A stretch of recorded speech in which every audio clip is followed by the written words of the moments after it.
And now, The Federal Drive with Terry Gerton, sponsored by GEHA. Welcome to The Federal Drive on Federal News Network. It's Thursday, January 8th. I'm your host, Terry Gerton, and I'm glad you're here. Coming up on this hour of The Federal Drive, Congress let ACA subsidies expire. Carolyn Bourdeaux is here to explain the impact and why offsets matter for the debt crisis. Plus, SIGAR's final report closes a chapter on Afghanistan oversight. Those stories and much more ahead during this hour of The Federal Drive. We begin with this. The Secret Service is aiming to hire thousands of new employees over the next 2 years. To meet its goals, the agency is trying to cut its hiring timelines in half. The Secret Service's recruiting push is just the latest in a hiring spree happening across federal law enforcement agencies. Federal News Network's Justin Doubleday joins me now with more details. Justin, great to have you on. Hey, Terry. Thanks for having me. Tell us more about what the Secret Service's specific hiring goals are. Well, the Secret Service is aiming to hire 4,000 new employees by 2028. That would bring the agency's total workforce to 10,000 total employees, including 6,800 law enforcement personnel. And right now, the Secret Service has about 8,300 staff, so they're obviously calculating in some attrition there, but that would really boost their law enforcement ranks, of course, their workforce that also works on things like cybersecurity and financial crimes investigations. And so this would be a massive hiring spree for the Secret Service after really more than a decade of struggling to recruit and retain agents. And they're not just trying to recruit new hires, they're also offering retirement-eligible agents incentive packages to keep them around longer. So this is really an across-the-board effort to grow the Secret Service.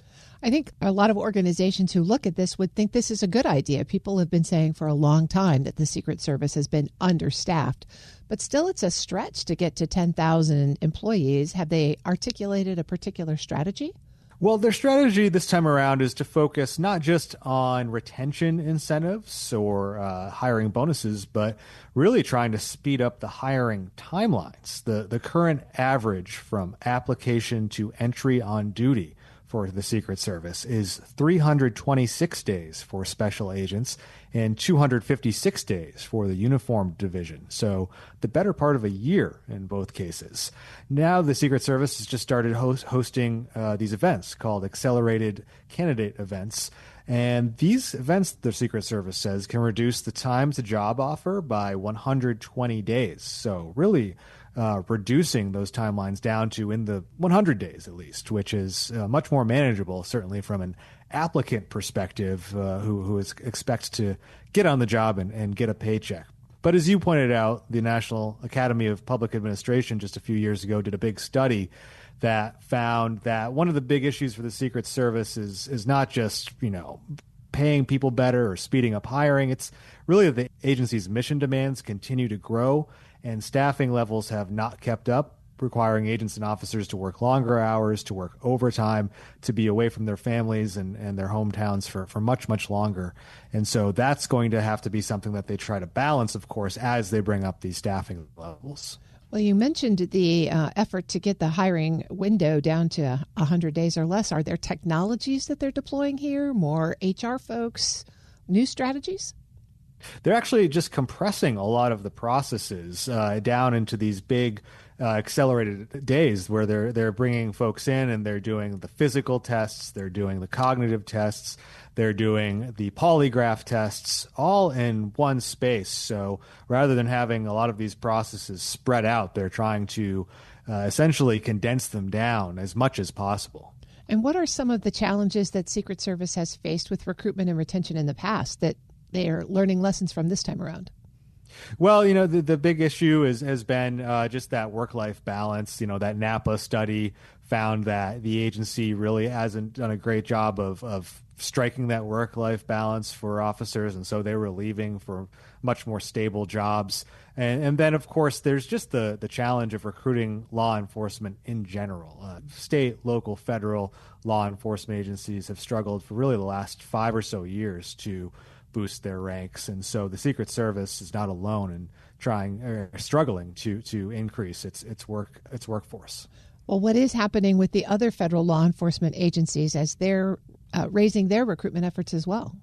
Yeah, well, this is going to just create more competition for agencies like the Secret Service. The FBI has come out, FBI Director Kash Patel has come out and touted how 2025 was a, quote, huge year for recruiting. He said on X that the agency received 45,000 special agent applications and 30,000 professional staff applications. That includes intelligence analysts in the FBI. The FBI has also expanded its reserve service program for retired agents to work as criminal investigators. And so while he didn't cite any specific hiring figures, it's clear that the FBI is getting a ton of interest from law enforcement applicants and other applicants, and is really trying to grow as well. Well, the law enforcement field got a pretty substantial pay raise in the federal budget. Is that helping these agencies as they're trying to recruit? Well, that certainly remains to be seen. That's a pay raise that is going to go into effect this year, and it's going to obviously pay law enforcement or give law enforcement officers in the federal government generally a higher pay increase than other federal employees. But it's certainly going to help. And we've seen agencies like the Department of Homeland Security with funding from the One Big Beautiful Bill that passed last year really offer these huge incentive packages that also really up the ante for new recruits. You mentioned the competition for Secret Service positions. Are these agencies with law enforcement positions working together to have kind of a government-wide strategy, or are they all in competition as they're trying to meet their own recruiting targets? Well, it seems as if there's a lot of competition. I haven't seen any concerted efforts, for instance, for DHS to necessarily bring together all of its recruits into one big pool. And so folks are applying to ICE or they're applying to CBP and seeing where that goes. Certainly, you see a lot of interplay where someone is working for one federal law enforcement agency and then they can more easily transition over to another one because they already have their security clearance and they already have a range of other experience that really makes them qualified for that position. But generally, these agencies don't work together to recruit. They all have their own kind of goals and efforts to increase their workforces. Well, it's certainly ambitious targets here, so we'll see how they all play out. Yeah, it's going to be a fascinating year. The Immigration and Customs Enforcement, ICE, just really quick, has already reached 12,000 new employees in just under a year, according to the Department of Homeland Security. That is a massive increase in less than a year for any agency, let alone ICE, which started the year with about 10,000 staff. And so how those staff get trained and get integrated into the field with these high-profile immigration raids that are happening across the country is certainly a big issue that the Trump administration and federal agencies are grappling with right now. That's Federal News Network's Justin Doubleday. Justin, thanks for this update. Thanks, Terry. You can find his story at federalnewsnetwork.com. Up next, SIGAR's final report closes a chapter on Afghanistan oversight. This is The Federal Drive with Terry Gerton on Federal News Network.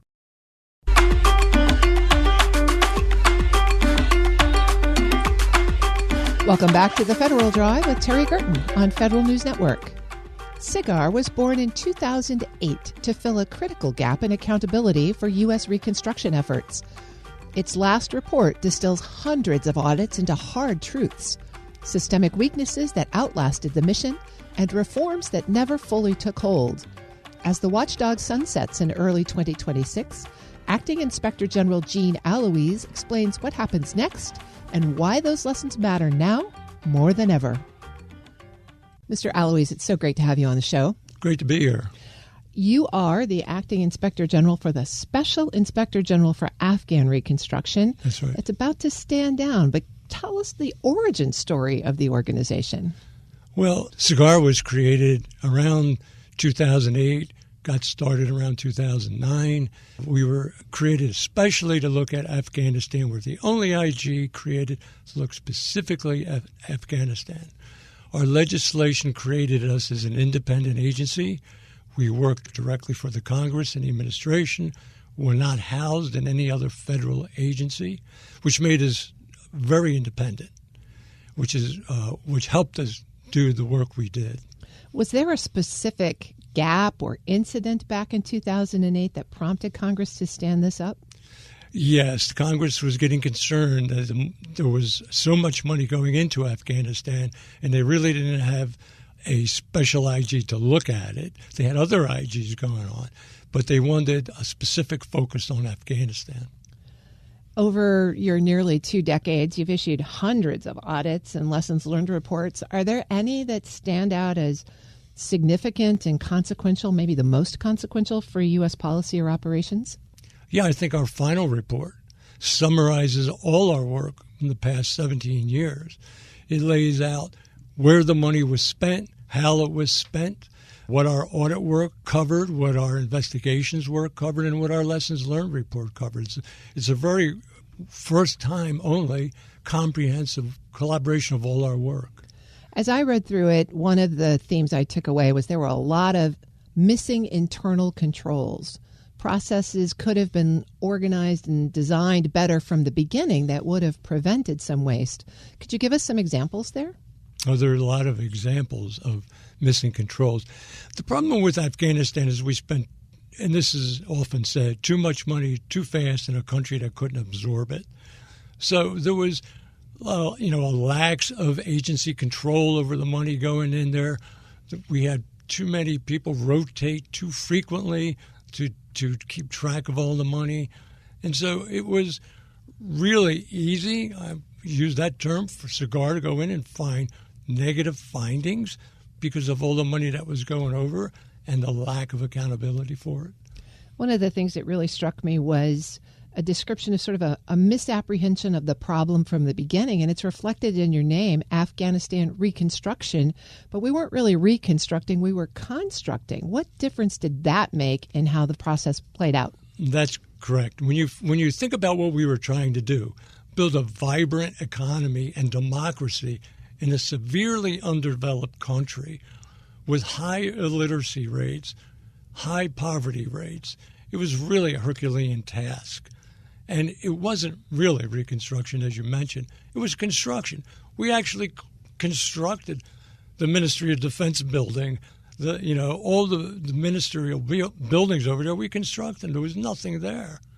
We constructed institutions as well. Mm-hmm. Yes. How did that play out? Not well. I mean, the government we created in Afghanistan, we being the United States and the donor countries, was basically a white-collar criminal enterprise because of the corruption that was there. It was a good faith effort, but for many years we ignored, the United States and others ignored the corruption. And by the time we created a government over there, it was endemic. Corruption was endemic.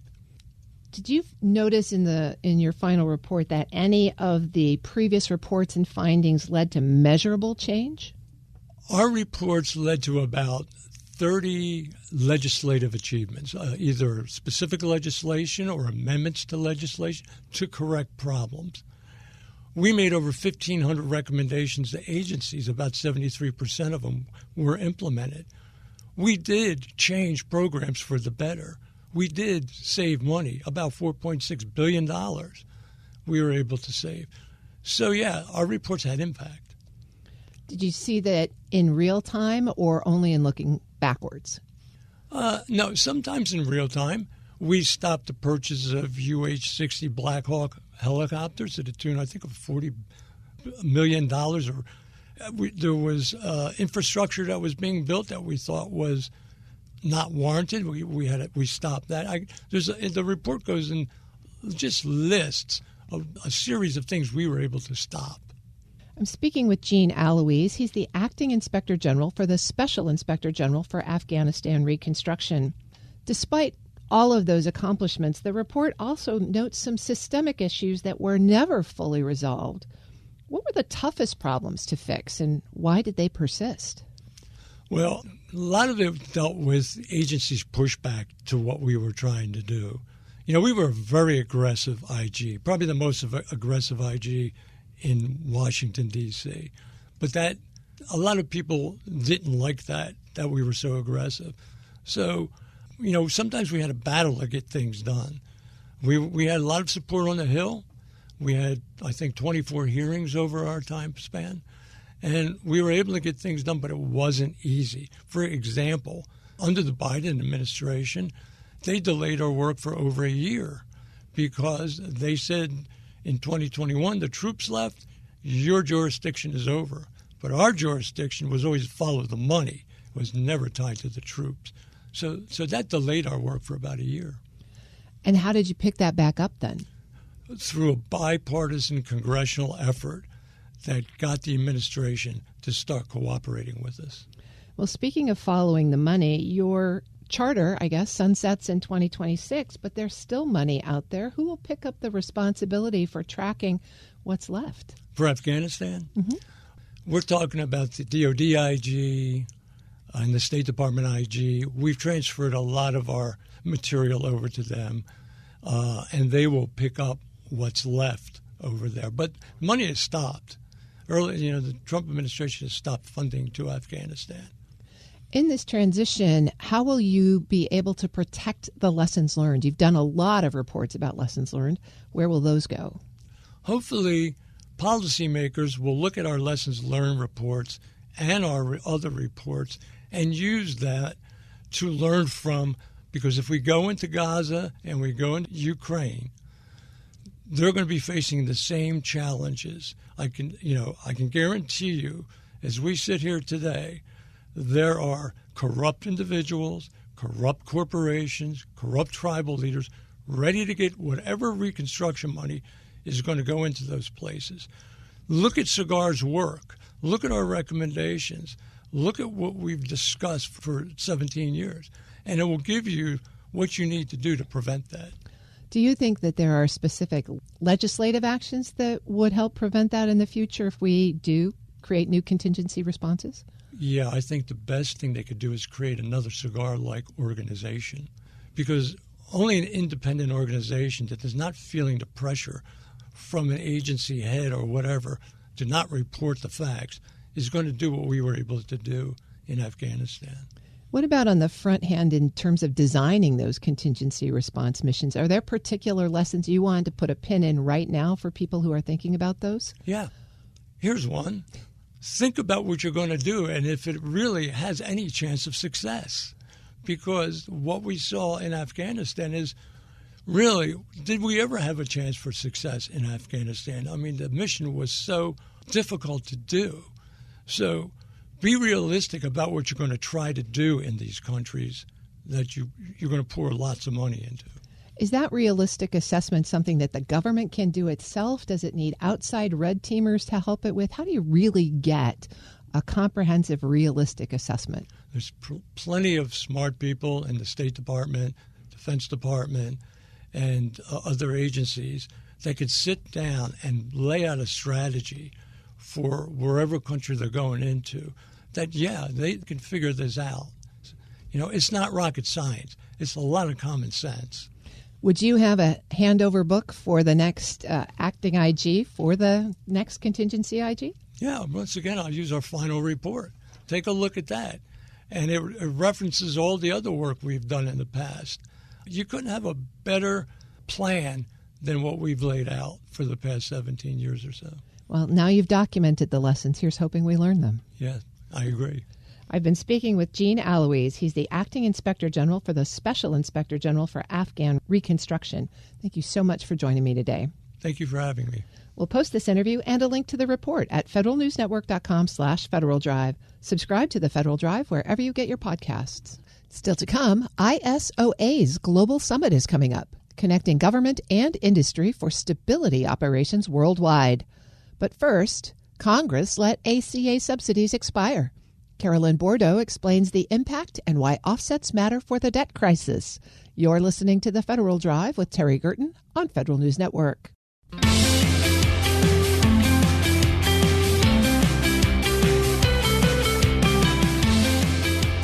Welcome back to the Federal Drive with Terry Gerton on Federal News Network.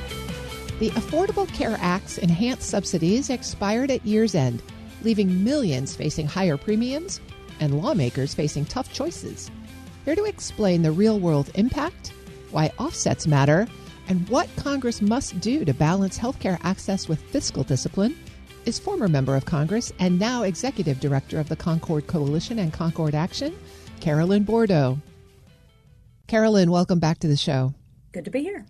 So as we speak, the main topic that generated the last government shutdown, the Affordable Care Act subsidy extension, has expired, and we're potentially looking at a partial shutdown again just at the end of this month.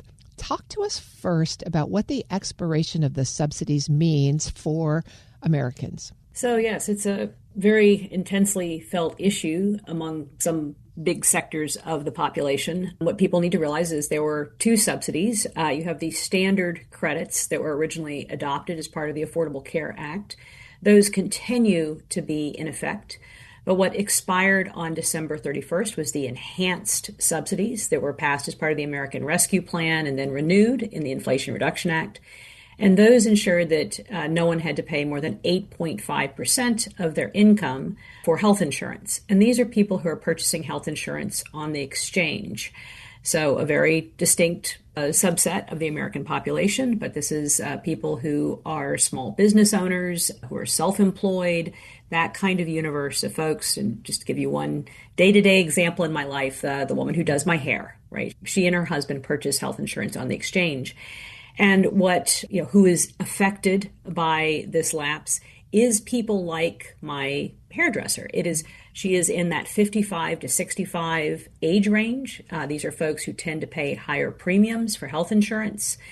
And they are the ones and they're not super wealthy, right? They kind of fall into sort of that middle range, 65 to, maybe over $100,000 a year. But folks like that are seeing their insurance premiums double or even triple in some cases. And it's happening in real time. Is that correct? That is correct. Yes. So this went into effect during open enrollment, and really the debate at the end of last year was whether they would be able to make changes. Now, there may be further debate coming up in the coming days here, but it has expired, and so people are now, starting this month, are going to be paying those higher premiums. So Congress spent a lot of time on this topic at the end of the year, 3 months, really debating it back and forth. From your perspective, what were the sticking points? Why couldn't they find some way forward?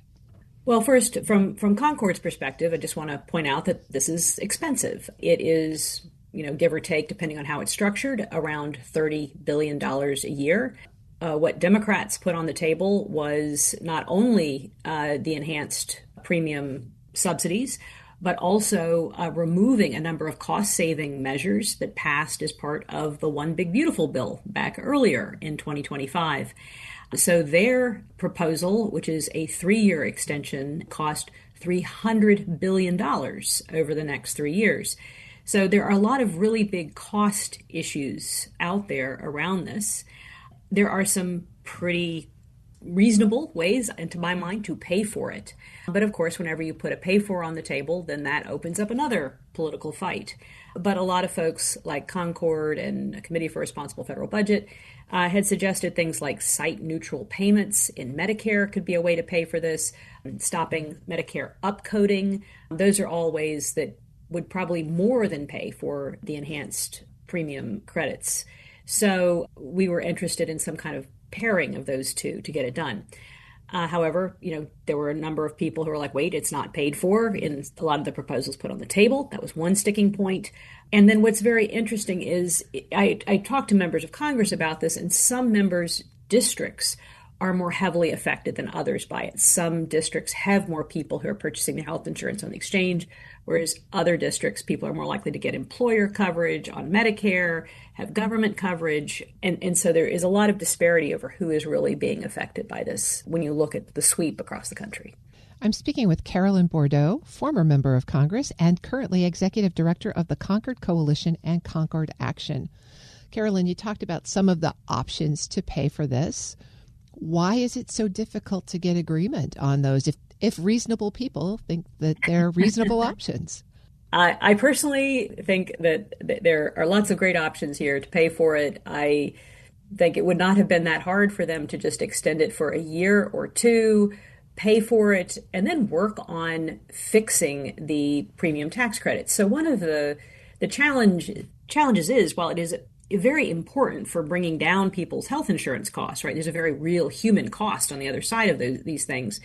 Really what they're doing is papering over the cost of rising health insurance. So it's basically saying you don't have to pay more than 8.5% of your income in health insurance if you're purchasing it on the health insurance exchange. But what's been happening is insurance companies are like, oh, well, great, I can raise premiums more and more and more. You, as a customer, are protected because the federal government will step in and cover any additional costs.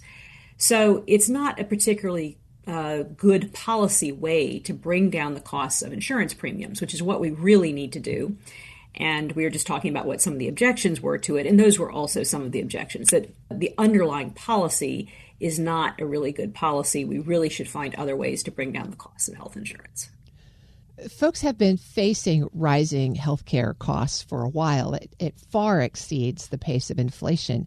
So talk us through the fundamental policy changes that would really restore sort of a balance to healthcare costs for people across the country. Well, originally, when the Affordable Care Act passed, there were a number of provisions in there to try to bring down the costs of health insurance across the board. A lot of those ended up getting knocked out for various reasons. One of them was, of course, the individual mandate, right? Because you have an insurance pool, you need for everybody to be chipping in a little bit so that you're spreading the risk over the broadest population possible. So that was one thing that got knocked out. There was another piece, which was called cost-sharing reimbursements. Actually, there is legislation that likely to pass the House, but probably won't make it through the Senate, that would restore cost-sharing reimbursement. It's a bit complicated, but to try to briefly explain it, what it was funding. So insurers are not allowed to charge more than a certain amount on copays. So, you go into the doctor, you make a payment, your insurance will cover, 50% of that visit or 30% or whatever that is. Under the Affordable Care Act, there were certain restrictions that, if you were poor, you didn't have to pay X amount in copayment. There were certain restrictions around that. And then there was funding on the back end to cover the insurance company's loss. What happened was that funding was pulled out. However, the requirement that the insurance companies still cover a share of the copay was kept in place. So what did the insurance companies do? Well, they passed that cost on to the consumers in the form of higher premiums.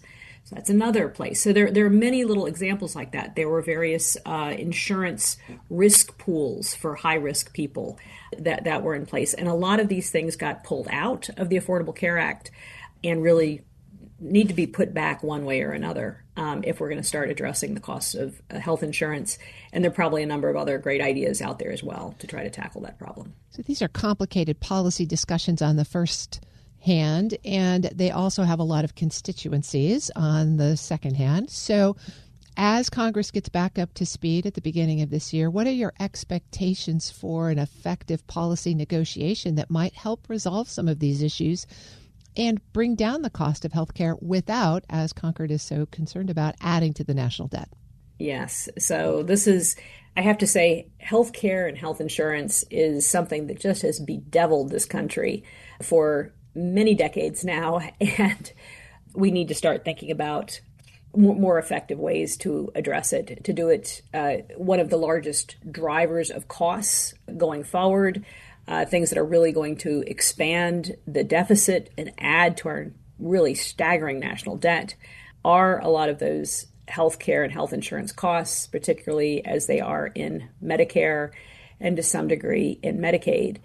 So there are huge menus of options out there to try to bend the cost curve on health insurance, and we do need to tackle that in a comprehensive way. Given our current level of dysfunction, I am not seeing that happening. I think from Concord's perspective is, just step one, we would like to see Congress create a fiscal commission, ideally composed of members of Congress as well as people from the outside, to sit down and to start charting a path forward. And part of that path forward is going to have to involve some forms of healthcare reform to bring down costs. I was just going to ask you what your prognosis is for broader fiscal reform. What does this particular discussion tell you about the broader ability of Congress to tackle all of the kinds of issues that have to be addressed in order to deal with the debt? Well, we saw the meltdown that happened at the end of last year. We are coming up on the end of the continuing resolution at the end of January, and Congress is really struggling. The House and the Senate, of course, are very fine margins. Within each party, there are a lot of fissures and fights going on. So it is really hard to see how they do much that is constructive until we kind of recenter ourselves as a country. My hope is that they will move quickly on some kind of omnibus appropriations bill, and that they will put into that the fiscal commission legislation so that they can at least get started on a path to reducing the debt and deficit. And it is getting to the point where many economists are really saying this is going to be getting our debt under control is going to be extremely important for our economic health in the years to come. And so it is my hope that they'll start taking some positive steps, at least get that commission moving. I've been speaking with Carolyn Bourdeaux, former member of Congress and now executive director of the Concord Coalition and Concord Action. Carolyn, thanks so much for breaking down what is a really complicated subject into something we can all understand. Great to be here. Thanks so much. We'll post this interview at federalnewsnetwork.com/Federal Drive. Subscribe to the Federal Drive wherever you get your podcasts. Up next, ISOA's Global Summit is coming up, connecting government and industry for stability operations worldwide. This is the Federal Drive with Terry Gerton on Federal News Network.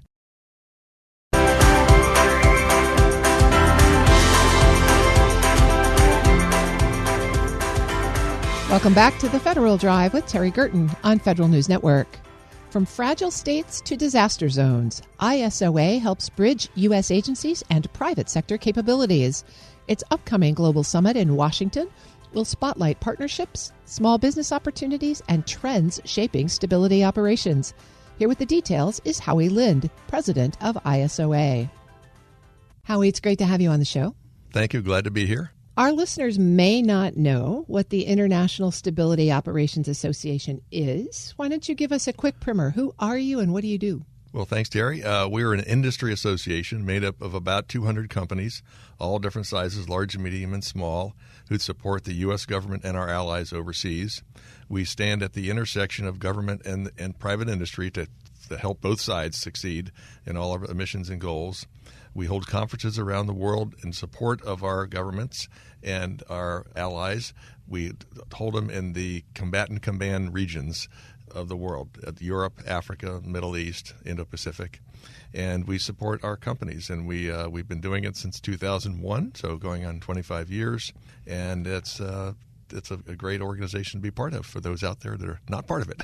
Stability operations are, by their very nature, unpredictable, dangerous. What are the biggest challenges in the government-commercial relationships that you all help facilitate?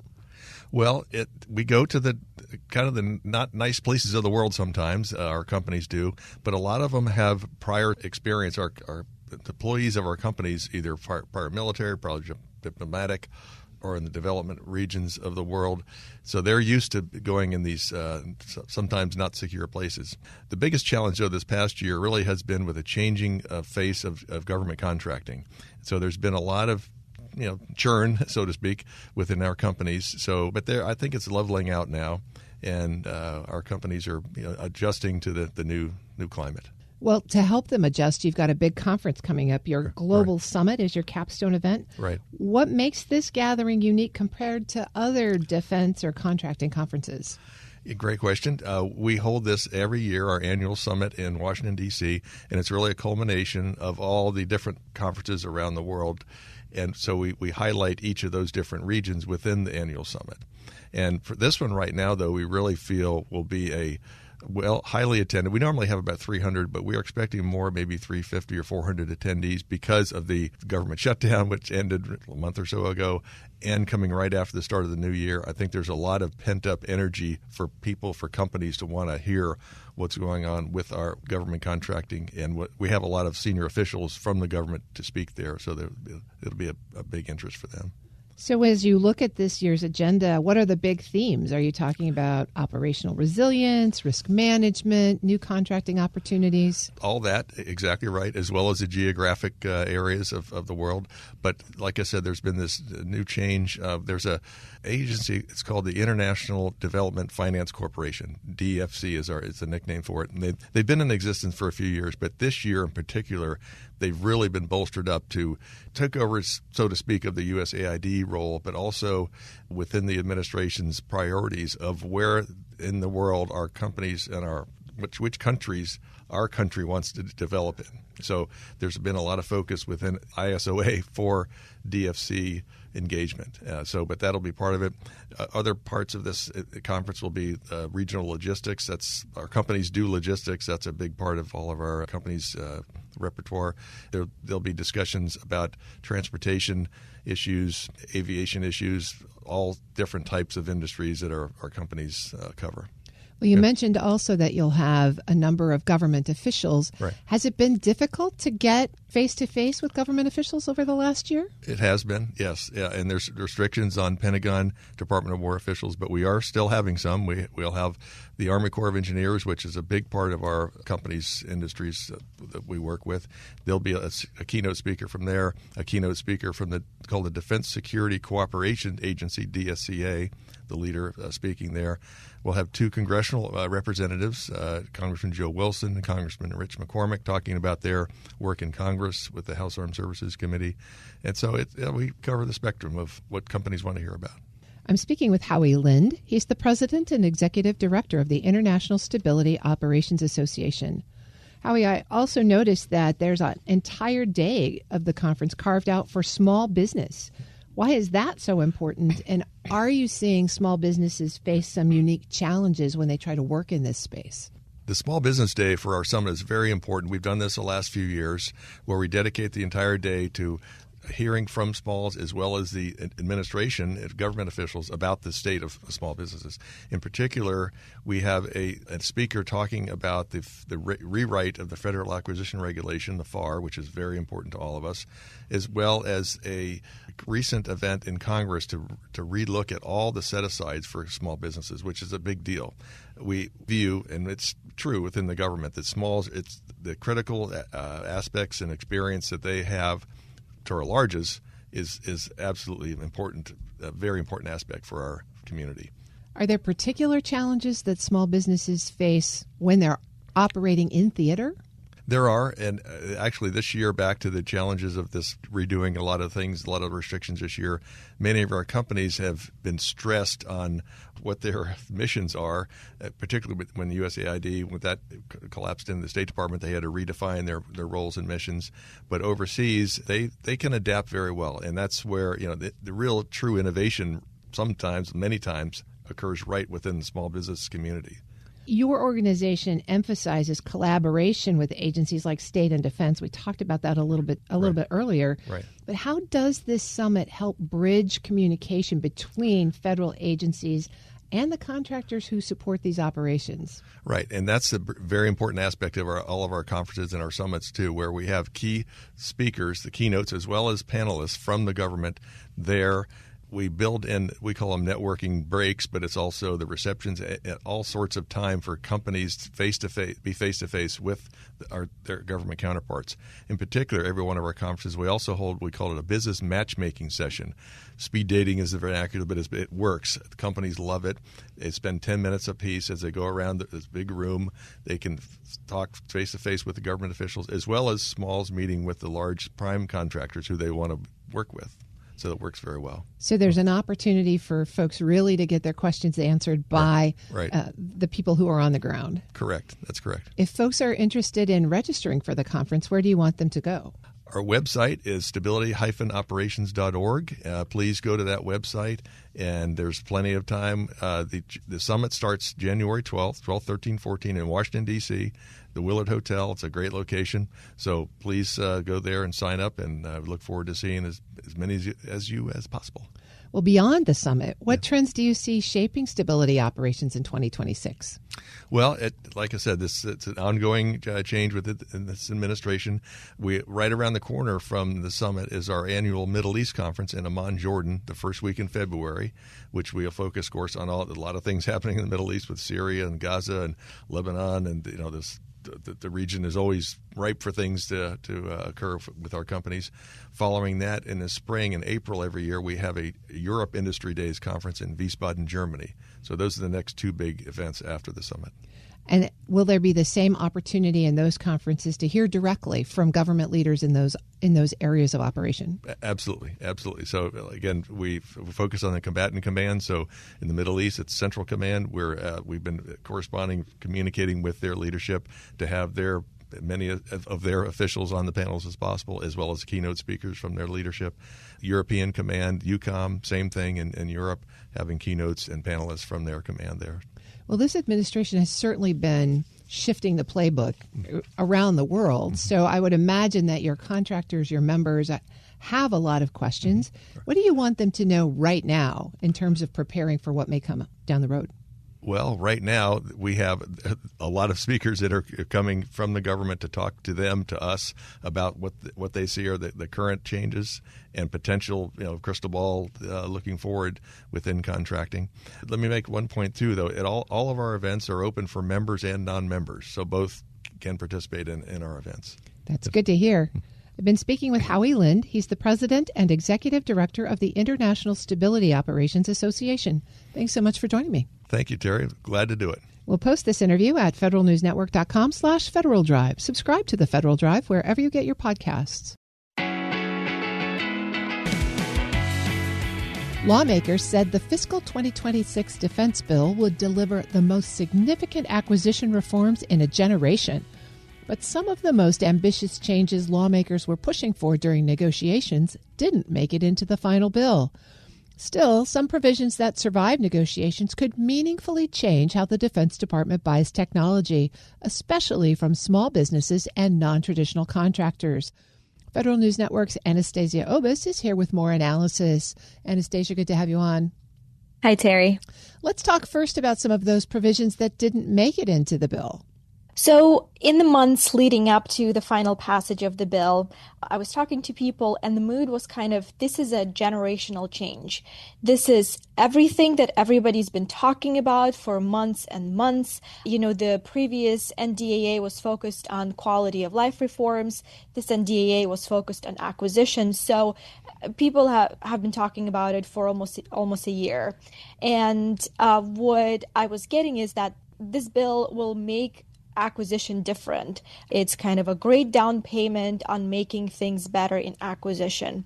But now that we have the final bill, some of the most ambitious and sweeping proposals were dropped. So we talked about the right to repair. That gained momentum this year. This was not the first year right to repair efforts were being pushed by lawmakers, but this year it gained broad bipartisan support. It gained support from the Defense Department, but those provisions were ultimately stripped from the bill. Lawmakers also dropped an expanded definition of non-traditional contractors, which a lot of people were excited about. Both the House and Senate wanted to close the loophole that allows companies to submit cost and pricing data after price is agreed upon. And that effort, the lawmakers said the effort would empower the Defense Department to enter into contracts with enough pricing information. But that never made it into the bill. They also wanted to rein in cost overruns, but the effort was also blocked. And another one that I wanted to highlight is a Senate proposal wanted to establish capstone requirements for future portfolio acquisition executives that never made it into the bill. And also a similar dynamic kind of unfolded within the Pentagon. We have this leaked draft acquisition memo that was circulating before Defense Secretary Pete Hegseth was scheduled to give a speech to defense executives and senior military acquisition officials. It's available, everyone can read it, and everything that was laid out in the memo, it was pretty ambitious, but ultimately the final version was pretty watered down, and so was the department's acquisition transformation strategy that recently came out. Anastasia, what do you think is behind the walkback of some of these really ambitious reforms? They had bipartisan support in negotiations. So with the right to repair, there was a lot of industry pushback. And when I was talking to people, it was the consensus was that the industry won this fight this time. And when it comes to some of those acquisition reforms that were in the initial draft of the memo, it's hard to tell what exactly happened. It could be multiple things: industry pushback, Congress interfered, things like that. But ultimately, it's also possible that the draft memo that was circulating prior to Hegseth's speech, it's pretty possible that it was drafted a long time before it came out, so it was ultimately watered down. Well, there are some provisions that did make it through. Which ones do you think have the greatest potential to transform DoD's acquisition process over the next year? So there are a number of provisions that seek to streamline prototyping and ensure successful prototypes make it into production faster. And then another part to it is the bill gives more authority to consider small businesses and non-traditional contractors in award decisions. The bill, for example, exempts non-traditional defense contractors from some of the Pentagon's accounting, audit, and compliance requirements, and that will lower barriers to entry for a lot of defense companies. The legislation also expands the type of past performance that may be considered. The department will be required to accept a wider range of past performance, and that would include commercial and non-government work. In terms of changing the way prototypes make it into production, the bill expands the Pentagon's ability to use commercial solutions openings, and those are typically pretty difficult to transition, but the legislation allows the Defense Department to move those successful CSOs into production, including through sole source contracts. And then another one that I wanted to highlight is the bill gives combatant commanders the authority to experiment with, prototype, and demonstrate new technologies. And it also allows a successful experimentation or demonstration to serve as this justification for moving directly into production. So those are some pretty significant changes. You mentioned earlier that the right to repair didn't make it in, but the right to repair is based on data and intellectual property access, so those are sometimes sensitive areas. Did the bill address those issues?